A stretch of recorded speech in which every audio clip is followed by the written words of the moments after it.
Khethiwe, how are you? Giyaphila, I am yummy, I am nice, and wena unjani? I'm good, thank you. My God, your energy. I just have to pick it up. I have to pick it up. I've got no choice. No, the thing is, I've been thinking about 12 o'clock since I woke up. So I've been excited about 12 o'clock since I woke up. So, hey. That's nice. That's great. Yeah. But did you sleep? You wanted to sleep in. Did you sleep in? Oh, I did. I think I woke up, like going out of sleep around 8, but I only left my bed around 9:30. So all like my meditation, my Khethiwe time, just chatting to God and being happy about life all happened while I was in bed. My book and pen were getting minimal attention today. I only left bed at like 9:30 to 10. Okay. No, I've been up very early today. There's something that I'm working on. There's something I'm working on. So that I'm busy preparing for, which I'm supposed to do tomorrow. So I woke up. Also, you had to wake up early. Yeah, because I just needed, and there was some work that I needed to do. So yeah, but I'm good, and I'm loving your energy because you've really transferred it to me. So now I'm like, oh, let's do that. Oh, guys, I'm such a good influence. Did you hear that? Like a whole change coach said, I influence good change upon her life. Let that go on record, guys. Thank you. Anyway, Khethiwe, let's start. I don't have formal questions. So we're just going to see where this conversation goes, and we'll take it from there. Sometimes I'm not structured and sometimes I am, but today we'll just go with the flow and see how it goes. Okay, so fabulous. So I think to start, please define for me what confidence is, and also define for me what arrogance is, and then we'll take it from there. Okay, so that's an interesting starting point because that's like the foundation, right? So let me put it this way. When I'll give you the opportunity to ask follow-up questions, right? I'll leave it very simple and basic so that you can go from there. But in a simple way, for me as a confidence coach, I like saying confidence, the result of having confidence means that you have freedom to be comfortable enough to be yourself, no matter where you are, who you are with, what time is it, what it's time for, what it's time for not. So it's the freedom to be yourself completely, anywhere, everywhere, anytime, and all the time, right? Okay.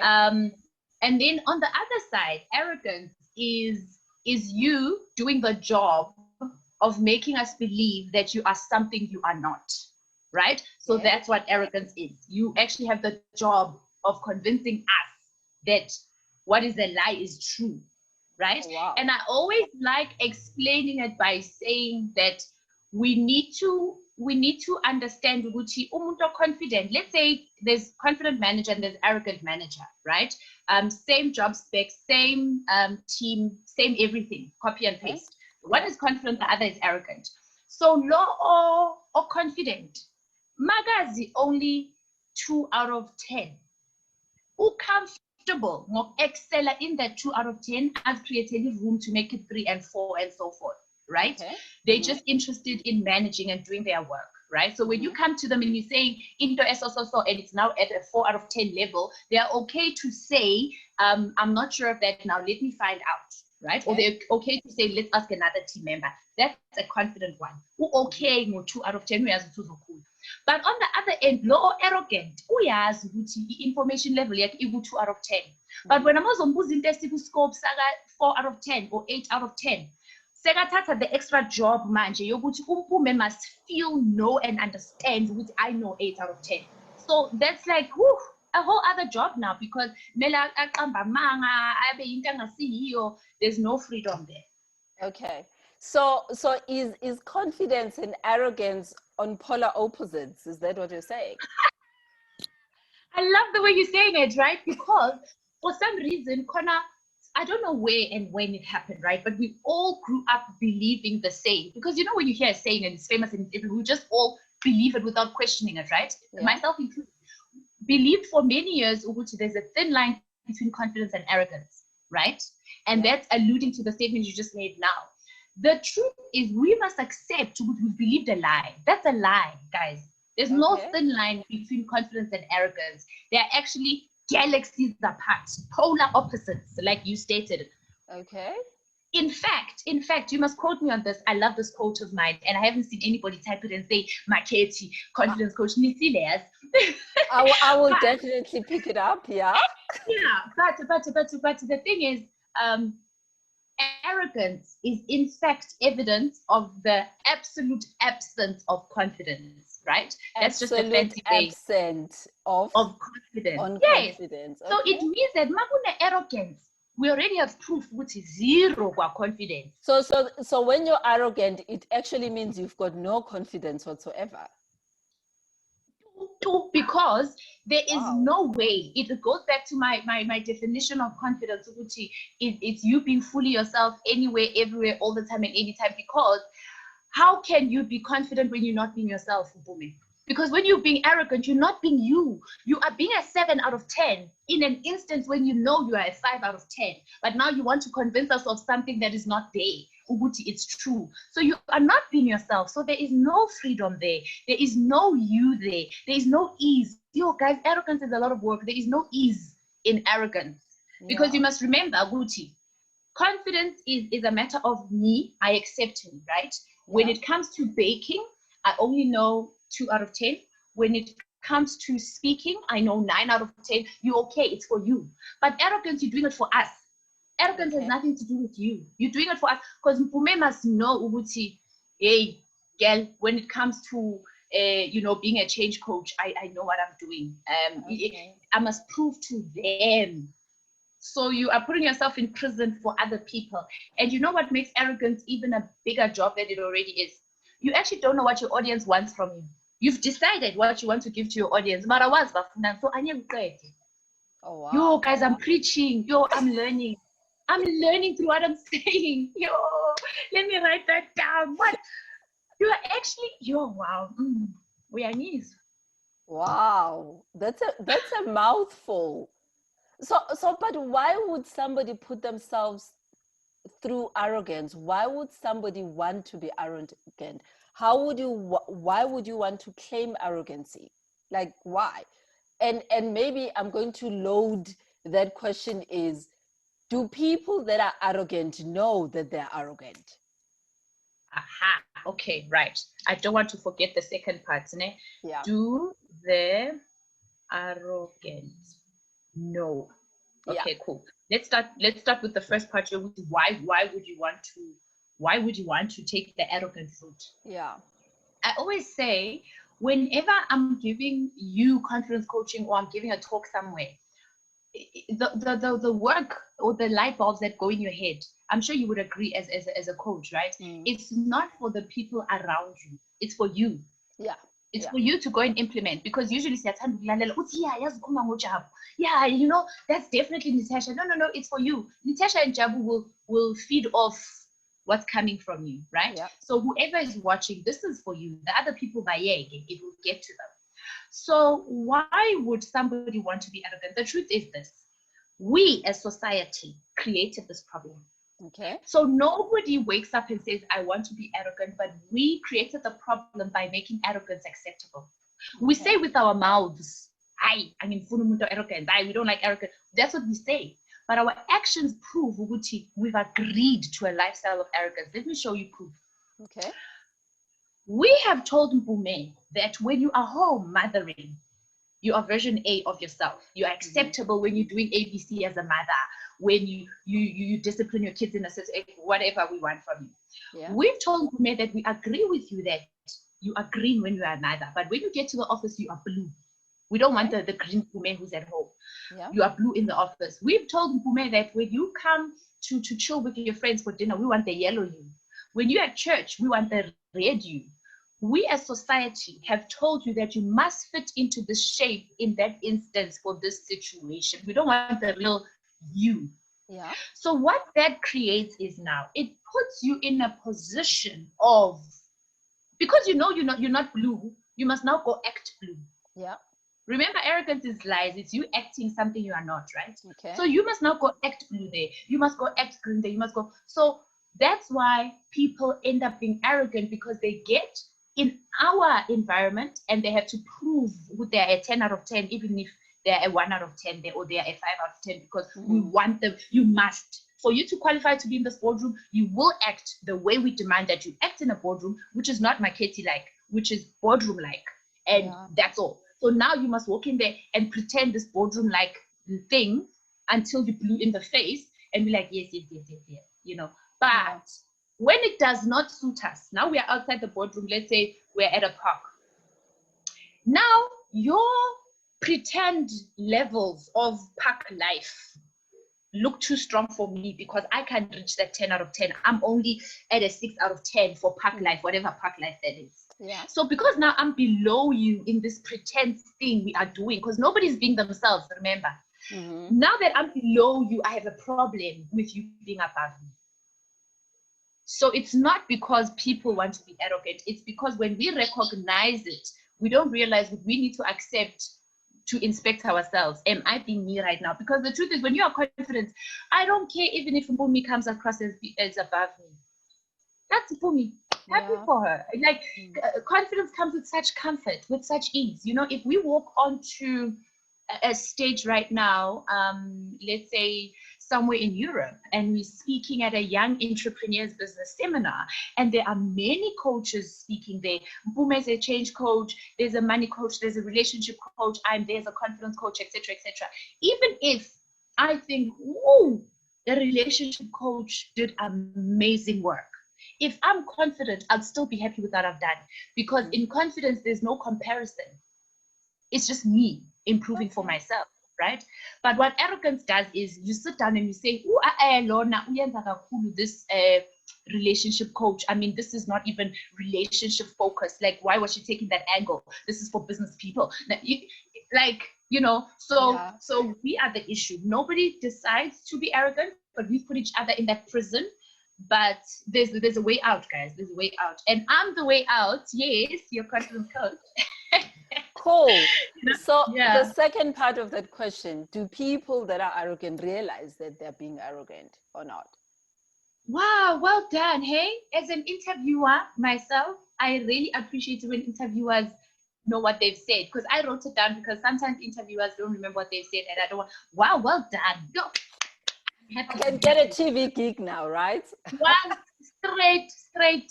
So do people that are arrogant know that they're arrogant? No, they are not aware they are arrogant.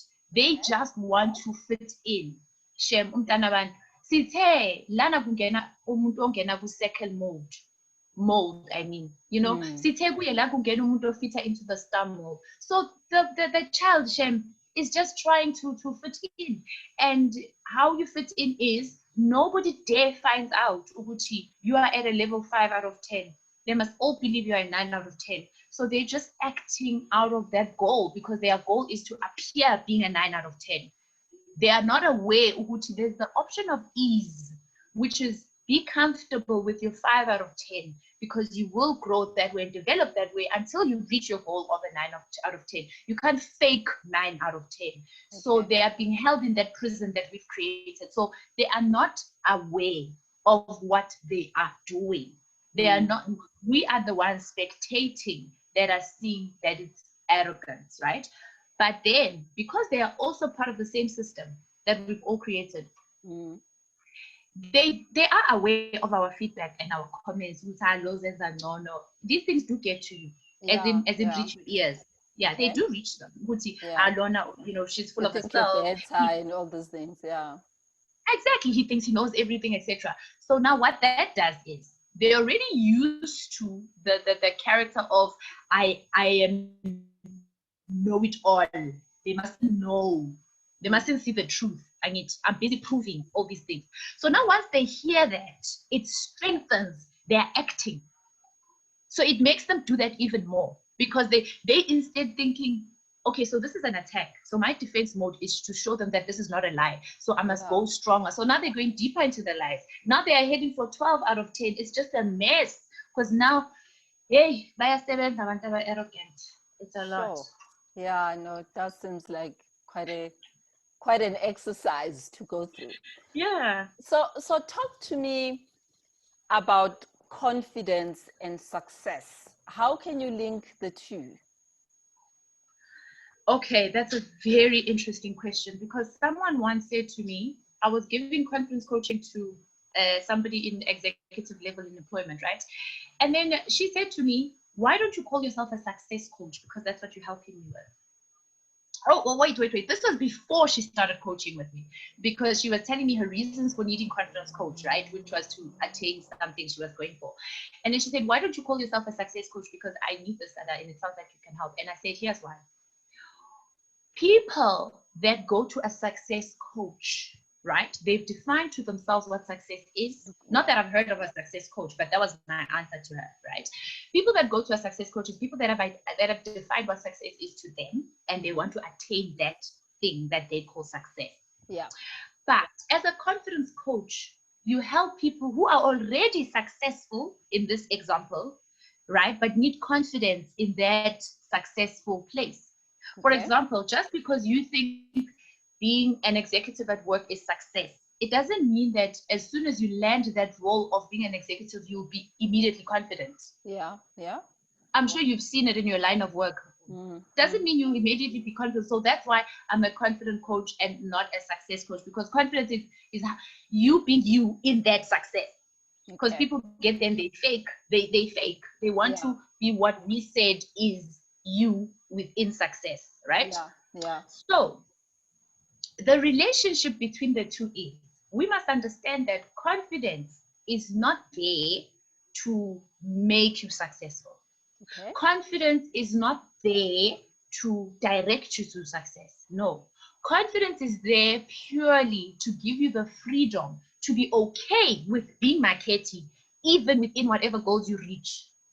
So that when I get to one of my definitions of success is to have a holiday home right by the beach, right? So when one day I have that, because that's one of my items in the success space, I have that beach holiday home and stuff, I must have the freedom to still be me. I mustn't feel like I must now act like people that have a holiday home facing a beach are supposed to act, which is they must now have cars that agree with this, which is now they must have certain parties that last for 2 days with people that pay money to walk on a go. Whatever we say those people live, you know, I can still be me while living within that success. So it's a matter of you having freedom about who you are, having freedom about who you are. So you must not think that confidence is a leader to success. No, it's about you. You can go anywhere with confidence. Yeah. Okay. So taking that premise, when it comes to then low confidence, you find somebody saying, you know, my confidence is low. So take me from that space to being successful if you're in a space where you think your confidence is low. So what does that look like? Okay, so let me see if I understand, right? So you want me to assist somebody who says, my level of confidence is very low, but I want to move from the life that I live now to reach success. Yeah. Okay, so the first thing you need to do is to identify the fact that just because you have low confidence does not mean you are not confident in anything. Okay. Because when somebody comes to me and says, oh, Makhethi, I need help, my confidence is low now, the first thing I ask is, your confidence is low in what? Okay.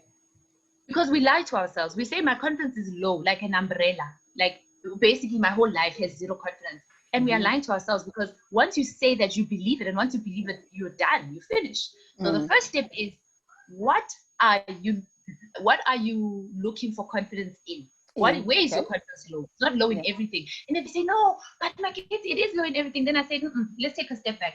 The step back is, let's look at the things you are already confident in. Now remember, somebody who believes that they have zero confidence, when you say they must look for things they are confident in, they think you are crazy. They just think, Khethiwe smoked tea bags again, you know, meet with drugs or grass and whatever is going on. And then I say, no. Let's simplify this, because you went and defined you being confident based on you being confident in one area of your life. So if you are not confident about climbing the career ladder, you've just decided you're not confident. So let's fix that. What are you confident in? Then they say, no, And then we through the coaching, obviously, we narrow it down until they realize that there's a lot they're confident in. For example, you are confident in the way you listen to your children. You know that when it comes to listening to your children, that's something you do well, and it always yields good results, and you are aware of yourself when you're doing it. You know you're confident there.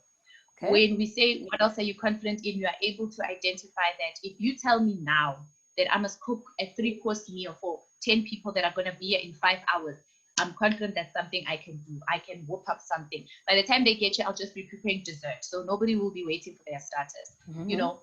So then they get to realize, actually, this crazy woman was right. I am confident in some things, right? Because when I'm not confident in work, I'm not confident, you know, in schooling and whatever, so there's zero confidence. So once that person is aware, which actually there are things I'm confident in, then I can coach them through the process of meeting their confidence. I need to they've been ignoring it. They thought it wasn't there.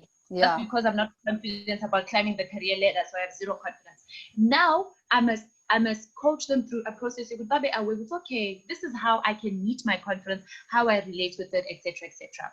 And a result of that, quite a process, but yeah, a result of that is they will then learn how they feel when they are confident. Because when Mpume in this example, you want to, you feel you're not confident, you want to climb to success. We've said success is climbing the career ladder. But you don't know confidence to you. What does it look like? What does it feel like? You're in the dark. So the process, I'm showing you this is what your confidence looks like. This is what it feels like, because I then give you work to go and observe. Actually, mang shaya lelo for 10 people for a 3-course meal under that pressure. How am I feeling? You know, what emotions are going through me? What thoughts are going through me? Then you learn what your confidence feels like. Your confidence feels like, I can do this. Your confidence feels, oh gosh, this is so nerve-wracking, but I'm so excited. You know, you get to understand, okay, this is how I feel. And then the thoughts going through your head are, okay, so if I come across a problem and there are not enough parts, this is how I solve it. If you know, your confidence comes with solution thinking, you know, because I find for everybody, it's not copy and paste. Nobody comes to me for me to coach them to be like me. Your confidence looks and feels nothing the way mine does. So once you've gone through the process of understanding what your confidence looks and feels like, now you know what you are after. You are no longer just aiming confidence, that thing. No, now you know, okay, these emotions, these thoughts, you know, this type of state, ease, comfort, excitement. Okay, that's what I want. So what you then start doing towards this success goal of climbing the career ladder, you start doing things within that success idea or success desire that you have. You start doing them where you are now, with the emotions and the feelings and the what that you have. So that you can see Uguti, anything you want is possible. Here, on your way there, it's already possible, guys. You don't start being excited about your beach house when you're already in it. You start being excited about your beach house when you are in your 1-bedroom house. Why? Because there's water in the ndishi you bought. You're using, But obviously, exactly. But obviously, if you have not been through coaching, you might think, oh, that's so far-fetched. You know, you'll get it once we've sat down and you understand the process. What a long answer. No, we get it, and I hope the person who listens to this will get it. So I think another question is, so I meet a lot of people because my stuff change. So change can be across life anyway, and it could be around careers and all these other things. So let me make a simple example. Somebody has to go for an interview, and they go, but my confidence is low, and these people might pick it up, and all, you know, that type of conversation. What do we do with that person? What is it that is supposed to, what can they do for themselves so that at least by the time they walk out of that, they walk into that interview, even if they have to fake it, which you call, it might be arrogance, But at least they are present and they are, you know, they are there, and the people interviewing them might just believe that they are confident, even if they're not. Like, how do we do that? So when I coach people going for interviews, right? Because I do have people asking specific for conference for interviews. Hey guys, it's a lot. I didn't know it was that much. But anyway, the first thing I always say is, in such instances of competence, because going for an interview is a matter of competence, right? Yeah. Am I competent in carrying an interview, in participating in an interview? So when it comes to areas where competence is measured, what you do there for yourself with confidence is you must face the fact that what you know is directly proportional to the confidence that will surface. Yeah. Okay. Right? That's the truth. So if you know a little, your confidence will be at that level. If you know average, your confidence will be at that level. If you know a lot, your confidence will be at that level. So it's a matter of how much knowledge do you have about this area you must be competent in. So if wena uzitshela ukuthi dala ngihamba ama-interview ayinalena ye-7 in 4 months ungikhathele ayanye ngiprepare ngiyazi bazothini, chances are your knowledge tank is not as full as it can be because you're not interested in preparing. Okay. So start there. Prepare, collect all the knowledge that you need to collect about the technical questions, about the soft skills questions, about the you questions. Collect knowledge, because knowledge is directly proportional to the confidence that will be displayed within that assessment. So once you have that, you then do step 2. Step 2 is make the most of what you know.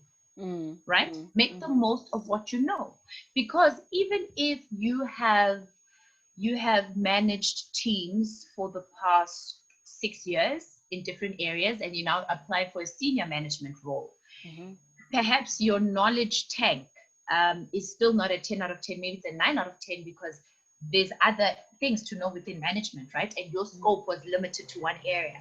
Just making an example. So it's not a 10.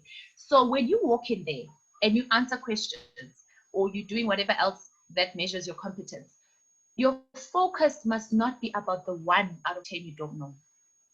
When we say make the most of what you know, you focus on the 9 out of 10 that you know. Even if you know 7 out of 10, even if you know 7 out of 10, don't focus on the 3 you don't know. Focus on the 7 that you know. Yeah. Let me show you an example. Okay. I know nothing about making a brick, right? You know nothing about what subject? About what area? Cars, engines, and those things. Okay, so you say you know nothing about engines. I know nothing about manufacturing a brick, right? And somebody that knows a lot about manufacturing a brick, they might say they know 10 out of 10 or 9 out of 10. Somebody that knows a lot about engines, they might say 9 or 10 out of 10, right? What number would you give yourself in terms of what you know about engines? 0.5. 0.5, okay. Okay, 0.5. That's how minimal it is. Yeah, I'd say 1. I think 1 is a stretch, but I'll say 1. Yeah. So when you walk into that interview room, you don't start your answers with, I actually don't know anything about bricks. I don't know what machines are used for bricks. I don't know how they measure the size of bricks. I don't know what ingredients they mix for bricks. I don't know. All I know is that the brick comes in a rectangular form that is hard and solid, and you can build with it. So I've already killed the 1 that I know by starting with the 9 I don't know. Yeah. But if you make the most of what you know, obviously, because your knowledge tank is a lot, guys, it won't be 0.5 like her or 1 like me. I'm just showing you the extreme. You will know 7 or 8 or whatever because of your knowledge tank. You go there and you focus on what you do know. So I go in there and I say, oh, Mpume, you want to know about bricks? Okay, so what I do know about bricks is that most of the time they come in a rectangular shape, right? And it's not just like a flat surface, but it's a 3D shape. So you can see all 6 or 8 sides. I think I've got the correct number. And the thing is with the brick, usually it's heavy because it's solid. And I just go on and on about 1 out of 10 without saying much. Sounds like I've said a lot. You try it with the engine. Please give us your 0.5. Focus on your 0.5. It sounds Tell me about engines, Mpume. It sounds like some Yeah, like where do I start? Yeah, engines are in cars and they're in different machines. They are the things that propel the thing to move. I don't know. Like you can make up something. Exactly. So the point is, you can do a lot with your 0.5. You can do a lot with your 1. So that when you walk out of there, they know what you know. Okay, but now good news for you, whoever is watching, prepare for an interview. You don't know a 1, you don't know 0.5, you know 8 or 9 or 10 or whatever. So you go make the most out of that. Don't mention the stuff you don't know. So that is step 2, right? And then the last step, because the first 2 steps are basically preparation. The last step, just before you walk in there,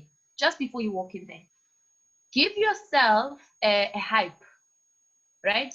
Some people think giving yourself a hype is overrated. Guys, I say it's underrated. Give yourself an actual hype. If it means that or while you're sitting in the car, you say, remember how well you did on that project at work last week. Girl, you are like fire. You are going to come back with the same results from this interview. Why? Because you know why you are going to that interview, right? Yeah. Because the reason for the interview is a mandate that you set, which is a topic for another day. But yes, those are the 3 basic steps. Okay. But are there any other things how you can hype yourself? Just to be at least walk in there, you know? Okay, so do a mental game of checking everything that you did well over the past week. Okay. Mentally, and then write it down. Even do it like the day before the interview. Don't do it when you're under pressure in the interview. Do it even the day before the interview. So tomorrow, when it's interview time, you can quickly go through those pages while you're sitting there or on your way there. Like, actually, that was amazing what I did there last week. Appreciate yourself. Be excited about it. And then my number 1 favorite when you need that, we can do it, let's go, is you have to know why you are going to that interview. Okay. Because if you are going there because they're going to assess me if I'm the correct candidate, they're going to see if I'm what they want, they're going to see, it's not a standpoint that gives you confidence. But if you go there, you say, I want them to know that the best facilitator for this role is my kid.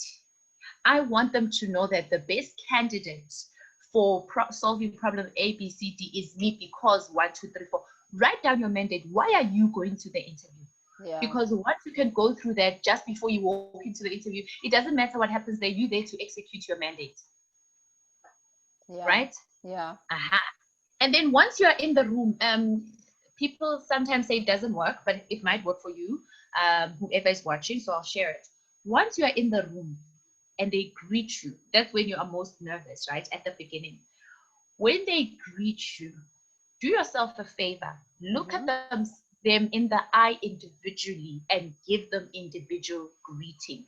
Like, how are you? How are you? I hope you well. I hope you. That calms you down because you then realize that these are just human beings that are executing what they need to. It will help a lot because remember, you're nervous, so it makes you scared to look at them. So once you conquer that first one, individually, if it's a panel, how are you? How are you? I'm great. I'm great. Thank you. Thank you. You know, if we won, shake the hand, pay attention to them, look them in the eye. How are you today? You know, chances are nobody has asked them, how are you today? Looking at them with intention to pay attention to their answer. Do that. Once you conquer that, the rest is accomplished. Wow. I think that have been amazing tips. Is there anything else that you want to add on this topic? It's already the end. Okay. If you still want to go on, we can just do this, Khethiwe, right? So we're done with arrogance versus confidence. Wow. What do you want to talk about? I spoke about it. Hence, I'm asking you the question. What else do you want to add? You know, like, hello. It's because you said as we end this, and I just thought the world is over. Yeah, you're right. My focus is not at the right place. You gave me room. So, but before you close off, you'll give me an opportunity to tell people how to follow me and stuff. Yeah. Okay. I was just checking if it's not that part. I don't know. So another thing that I would like to share about when it comes to the subject of confidence and arrogance. when you are confident, right, it means that you are somebody who is not a fan of comparison. Okay. As soon as you start comparing, that's an ego thing. So it gives you the power to identify, actually, I'm being arrogant now because ego is at play. As soon as I start comparing, yeah, okay, so Mpume did better than me. I did better than Lwazi. No, that's arrogant. There's no longer confidence there. Confidence is you go evaluate yourself against the goal you had set and against the criteria. And then you say, okay, so next time I want to do better by doing 1, 2, 3, 4. Okay. Then people will ask, so Khethiwe, what's the difference between comparing and looking for inspiration, right? I'm looking at what Mpume is doing, how she's executing it. You saying I mustn't compare. So then how do I look for inspiration? So that's always a good question, because comparison is, she is better than me because I must do 1, 2, 3, 4 to be like her. That is comparison. Okay. But inspiration is, she's already at that level because she's executing 1, 2, 3, 4, 5. So that's the difference, right? Because inspiration gives you freedom to go explore your goals your way, but comparison makes you chase their goals their way. Yeah. So you are going to fail because you don't know what their way is. You don't know what their full goals are, but now you're chasing them, not what they've inspired you to do. So that's the difference. As soon as you see ego, you must sit down and question yourself, guys. Get into the habit of sitting down with yourself and questioning yourself.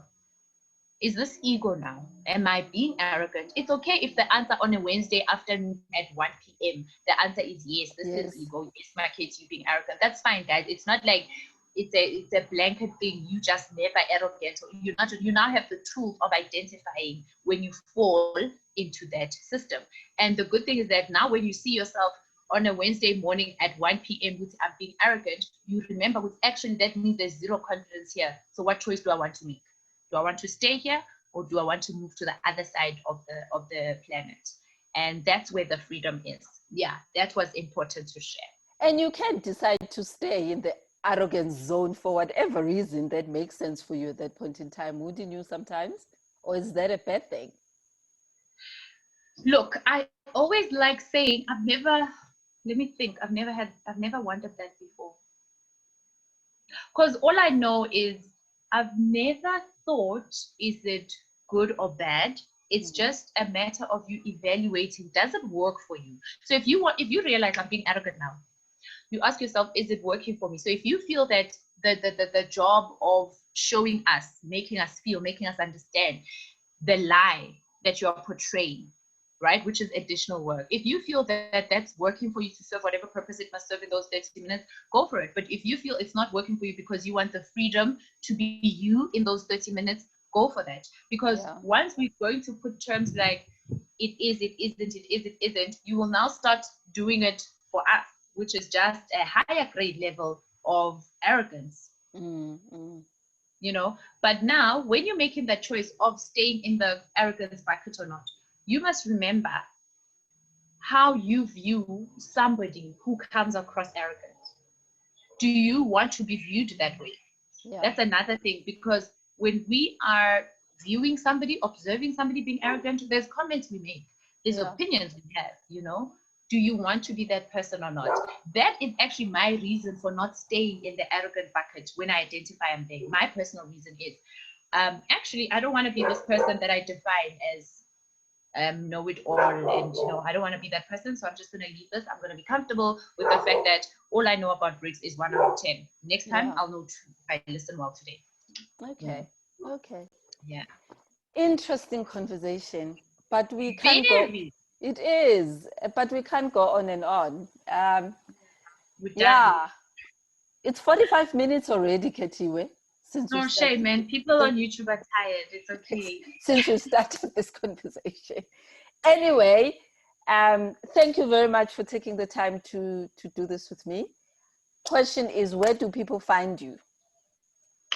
People find me on social media. The page is Khethiwe Speaks Life. Khethiwe Speaks Life. And the website is khethiwespeakslife.com. And on Instagram, it's at the Voice of Confidence, at the Voice of Confidence. And you can follow my personal Facebook profile. That's Khethiwe Phakathi, and in brackets, it's got my KT. And at the moment, well, not at the moment, I always run one-on-one sessions and online programs that you'll see on the website, right? But what I'm currently doing now, I'm not sure when this video will air, but what I'm currently doing now is I'm running Sunday school with my KT every Sunday, 3 p.m. until 4:30, where I just collect an online room of experts to come and share different topics about different ways in which you can make your life better. So do follow my socials to see details about that, and then join us. And guys, the world is open, so I'm ready to do speaking engagements on stages. I've been doing speaking engagements online most of 2020. I'm ready to go stand on an actual stage with an actual mic, guys. Please. Thank you. Are you missing that part? Yeah, I am. I love meeting strangers. It's one of my favorite hobbies in the world. That's why I miss travel and speaking on stages. So I'm so excited. Next month, I'm going on my first post-lockdown travel in November. Okay, that's great. Oh, yes, which reminds me, guys, follow Today I Can Travel the World on Facebook. Please follow Today I Can Travel the World. And on Instagram, it's today_I_can_travel_the world. Yes, we are doing this. We have to do this. But we still, the thing is, COVID hasn't disappeared. So we still need to be as cautious as well. Exactly. Yeah. Thank you so much for having me. This was very, very exciting. I had such a good time. Thank you for allowing me and just going, I'll do this. And I kind of ambushed you on Instagram. There was no way you were going to say no. Yeah, like your whole post tagged me. I was like, how? Not even a comment. Okay, this is happening. Did you take screenshots of us here? Or must I do it? Oh, maybe you'll end the video. First, end the YouTube video. We'll stay on Zoom to do it. Okay. Bye. Bye, everybody. Thanks for listening. We're mad. 2 people. But anyway, thank you very much.